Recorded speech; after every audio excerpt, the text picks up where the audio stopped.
जी, तो हमारा next mammal gland adrenal gland है। एड्रिनल ग्लैंड बेसिकली हर मैमल में दो एड्रिनल ग्लैंड होते हैं जो हर एक किडनी के ऊपर पाए जाते हैं। ये जस्ट लाइक एक स्ट्रिप होती है, इतने ज़्यादा विजिबल नहीं होते। और जो एड्रिनल ग्लैंड होता है इसमें दो ग्लैंडुलर जो पोर्शन होते हैं वो सेपरेटली लोकेट किए जा सकते हैं। जो इनर पोर्शन है जो ज़्यादा डेंसर है और बड़े सेल्स पर मुश्तमिल होता है उसको हम जो है एड्रिनल मेडुला बोलते हैं। और जो आउटर पोर्शन है और इसने सराउंड किया होता है इनर पोर्शन को, इसको हम एड्रिनल कॉर्टेक्स कहते हैं। तो ये दोनों पोर्शन जो है वो सेपरेट टाइप के हार्मोन स्क्रीट आउट करता है। अगर हम पहले पोर्शन को डिस्कस करें जिसको हम एड्रिनल कॉर्टेक्स कहते हैं, तो एड्रिनल कॉर्टेक्स बेसिकली थ्री जो है हार्मोन स्क्रीट आउट करता है, या आप यूँ कह लें ये three classes of steroid hormone जो है ये स्क्रीट आउट करता है। पहले को हम ग्लूकोकॉर्टिकॉइड्स बोलते हैं, पहली क्लास को, इसको कॉर्टिसोल भी कहा जाता है। और ये जो ग्लूकोकॉर्टिकॉइड्स हैं या कॉर्टिसोल है ये रेगुलेट करता है ओवरऑल मेटाबॉलिज्म को। और इसके साथ साथ जो कंसंट्रेशन ऑफ ब्लड शुगर है उसको कंट्रोल करता है। इसके बाद इसके साथ साथ इसका जो अदर फंक्शन है वो डिफेंस रिस्पांस में जो है वो ये हेल्प आउट करता है। जब स्पेसिफिकली जब टिश्यू इंजरी होती है और उसमें इन्फेक्शन जो है वो टिश्यू इंजर्ड टिश्यू में इन्फेक्शन क्रिएट करने के लिए जो पैथोजन ट्राई करते हैं, तो उस वक्त ये डिफेंसिव रिस्पांस जो है ये क्रिएट करते हैं कॉर्टिसोल या ग्लूकोकॉर्टिकॉइड्स।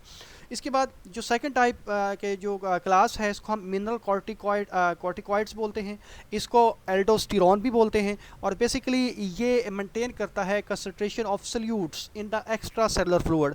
जैसे कि ये सोडियम की कंसंट्रेशन है, तो मिनरल कॉर्टिकॉइड जो है वो अगर हमारे जो एक्स्ट्रा सेलुलर फ्लूइड है जैसे ब्लड है उसमें सोडियम की कंसंट्रेशन डाउन हो जाए तो एल्डोस्टेरॉन या मिनरल कॉर्टिकॉइड जो है स्क्रीट आउट होगा। और ये बेसिकली प्रमोट करेगा सोडियम एब्जॉर्प्शन को किडनी से। इसके साथ साथ वाटर एब्जॉर्प्शन को भी ये जो है वो इन्हेंस करेगा जब हमारी एक्स्ट्रा सेलुलर फ्लूइड में सोडियम की कंसंट्रेशन बढ़ जाए। तो इसी तरह अगर आप यूँ कह सकते हैं कि मिनरल कॉर्टिकॉइड जो है वो सोल्यूट्स किया और जो सॉल्वेंट्स है उसकी कंसंट्रेशन को मेंटेन करने में हेल्पफुल है। तो आप यूँ कह लें कि ये होम्योस्टेसिस में रोल प्ले करता है। जो एक्स्ट्रा सेलुलर फ्लूइड है उसमें जो सोल्यूट्स है और इसके साथ जो सॉल्वेंट्स हैं उसकी होम्योस्टेसिस में ये अपना रोल प्ले करता है। इसके बाद जो तीसरी क्लास है स्टेरॉयड हार्मोन की जो एड्रिनल कॉर्टेक्स क्रिएट आउट करता है उसको हम सेक्स हार्मोन बोलते हैं, जैसे कि एंड्रोजन मेल में होते हैं और एस्ट्रोजन फीमेल में। तो ये हार्मोन जो है वो टेस्टिस और ओवरीज भी स्क्रीट आउट करते हैं। लेकिन यहाँ से जो एड्रिनल कॉर्टेक्स से जो ये हार्मोन स्क्रीट आउट होते हैं सेक्स हार्मोन, इसका बहुत स्लाइटली या लेस इफेक्ट होता है मेल और फीमेल गोनेड्स पे। वैसे तो जो ये दोनों हार्मोन हैं सेक्स हार्मोन हैं एंड्रोजन या एस्ट्रोजन, ये वीक मेल हार्मोन होते हैं जिसको हम एंड्रोजन बोलते हैं, और lesser amount of female hormone होते हैं जिसको हम एस्ट्रोजन कहते हैं। इसके बाद जो दूसरा पोर्शन है उसको हम एड्रिनल मेडुला कहते हैं। और एड्रिनल मेडुला बेसिकली कंट्रोल होता है हमारे नर्वस सिस्टम के, या यूँ कह लें कि इनकी जो इसकी जो स्क्रीशंस होती हैं वो न्यूरल कंट्रोल में होती है। इसके पास ऐसे न्यूरोसेक्रेटरी सेल्स होते हैं जो स्क्रीट आउट करते हैं एपिनेफ्रीन जिसको हम एड्रिनलिन भी बोलते हैं और नॉर एपिनेफ्रीन जिसको नॉन एड्रिनलिन भी बोलते हैं। और दोनों जो है बेसिकली कंट्रोल करते हैं, हमारी हेल्प करते हैं कंट्रोल करने में हार्ट रेट को, इसके साथ कार्बोहाइड्रेट्स मेटाबॉलिज्म को। तो जो ब्रेन सेंटर है और इसके साथ जो हाइपोथैलेमस है वो इन दोनों हार्मोन्स की सिक्रीशन को गवर्न करता है थ्रू सिंपैथेटिक नर्व्स। आपने सुना होगा सिंपैथेटिक नर्वस सिस्टम और पैरासिम्पैथेटिक नर्वस सिस्टम। तो ये एड्रिनल मेडुला से जो सिक्रीशंस होती हैं हार्मोन्स की उसको जो है ये सिंपैथेटिक नर्व के ज़रिए हमारा जो ब्रेन है वो कंट्रोल करता है।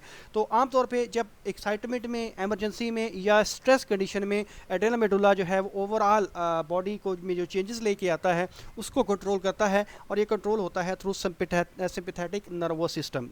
तो जब सिंपैथेटिक नर्वस सिस्टम के ज़रिए असर एपिनेफ्रीन और नॉर एपिनेफ्रीन स्क्रीट आउट होते हैं तो इससे जो है हमारा हार्ट रेट इंक्रीज़ कर जाता है। इसके अलावा जो हमारे वाइटल ऑर्गन्स हैं उसकी तरफ ब्लड फ्लो इंक्रीज़ कर जाता है। इसके साथ साथ जो एयरवेज होते हैं जो लंग की तरफ हवा को लेके जाते हैं वो डायलेट कर जाते हैं और इस तरह ज़्यादा ऑक्सीजन जो है हमारी बॉडी को डिलीवर होती है। तो ये ऐसे रिस्पॉन्सेज होते हैं जो एमरजेंसी सिचुएशन के लिए बॉडी को प्रिपेयर कर रहे होते हैं। इस वजह से इसको समटाइम्स हम फाइट और फ्लाइट रिस्पांस बोलते हैं, यानी कि ये ऐसे रिस्पॉन्सेज होते हैं जो बॉडी को रिएक्ट करने में कि वो स्ट्रांगली रिएक्ट कर सके अगेंस्ट क्विकली इमरजेंसी। तो ये हेल्प आउट करते हैं। इसके बाद जो हमारा नेक्स्ट ग्लैंड है इसको हम पेंक्रियाज बोलते हैं। और पेंक्रियाज बेसिकली एक एलोंगेटेड और फ्लैशी ऑर्गन है जो स्टोमिक के पोस्टीरियर साइड पे पाया जाता है। और ये ऐसा ग्लैंड है जो एज ए बोथ एक्सोक्राइन, जैसे कि हम डक्ट ग्लैंड बोलते हैं, जो जिनकी सिक्रीशन जो है वो इंजाइम होती है या जिनकी प्रोडक्ट इंजाइम होती है, और इसके साथ साथ एंडोक्राइन यानी कि जिसको हम डक्टलेस ग्लैंड बोलते हैं और जिनकी सिक्रीशन या जिनकी प्रोडक्ट जो होती हैं वो हार्मोन होते हैं, वो दोनों एक्ट करता है।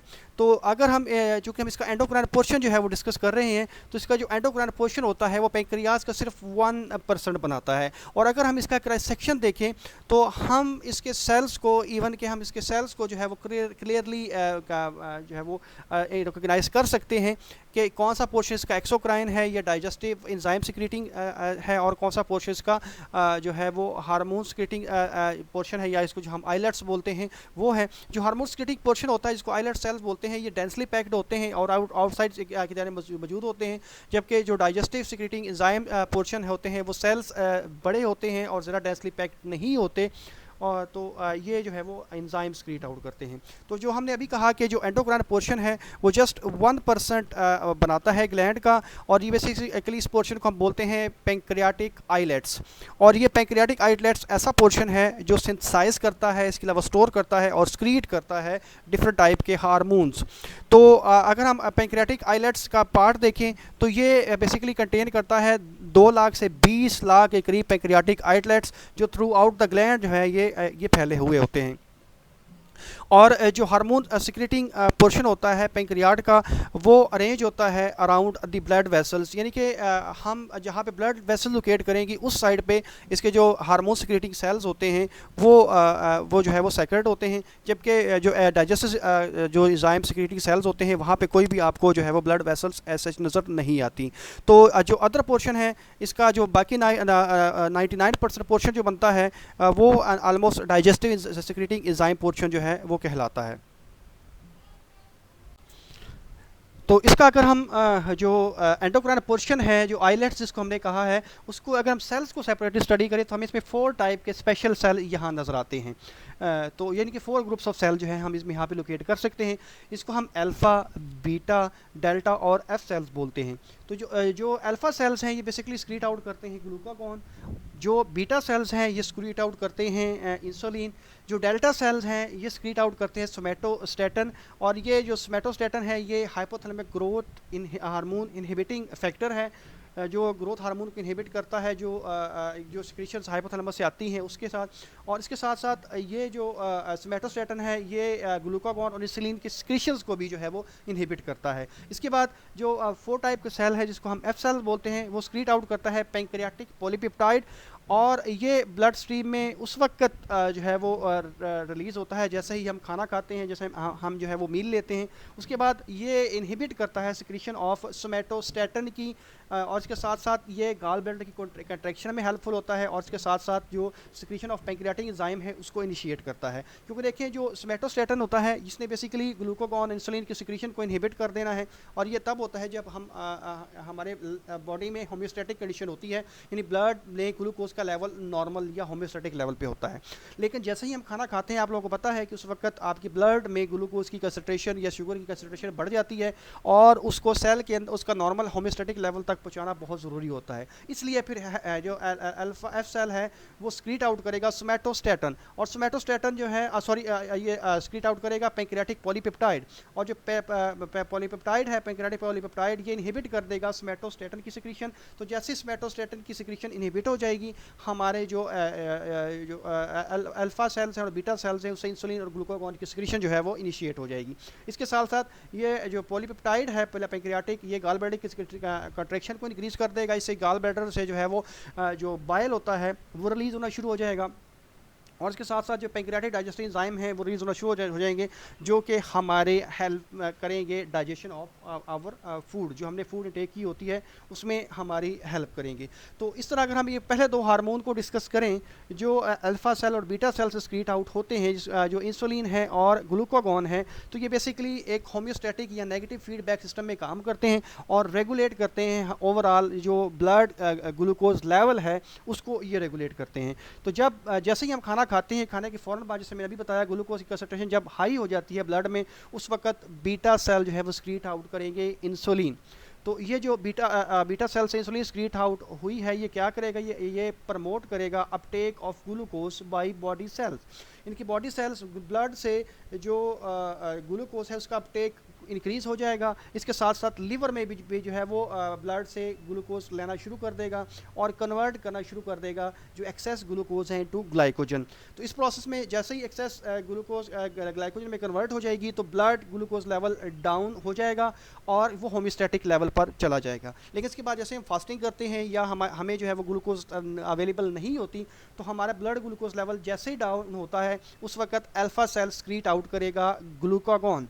और ये ग्लूकागॉन ऐसा जो है ये हार्मोन है जो स्टिमुलेट करेगा break down of glycogen into glucose जो स्टोर हुई है लीवर में, और फिर इसको रिलीज़ करेगा ब्लड में, ताकि ब्लड ग्लूकोज लेवल जो है वो इंक्रीज़ हो सके और होम्योस्टैटिक लेवल पर पहुंच जाए।